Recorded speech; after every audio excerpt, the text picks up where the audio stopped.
అదే నిరుద్యోగులు కాంగ్రెస్ పార్టీ వచ్చిన తర్వాత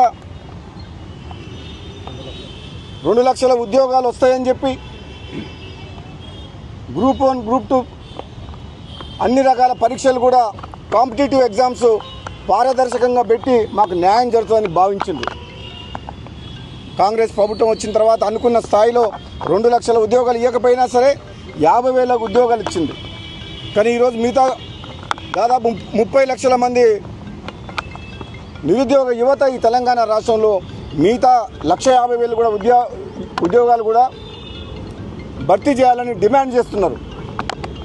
కాబట్టి నేను అందరికీ కూడా చెప్తున్నా, ఈరోజు నిరుద్యోగ యువకులకు మీరు ప్రత్యేకంగా నన్ను ఆహ్వానించడం వల్ల ఈరోజు మీకు ఒక అండగా ఉంటందుకు, ఒక శాసనసభ్యునిగా కాంగ్రెస్ పార్టీ ఎమ్మెల్యేగా కూడా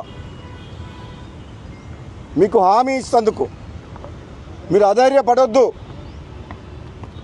మీకోసం, మీరు కన్న కలల కోసం, మీ ఆకాంక్షల కోసం, యువత యొక్క ఆశయాల కోసం మీతో తోడుంటా, మీ వెనకాల ఉంటా, మీ ముందుంటా అని చెప్పి మీకు ఒక మాట ఇస్తందుకు,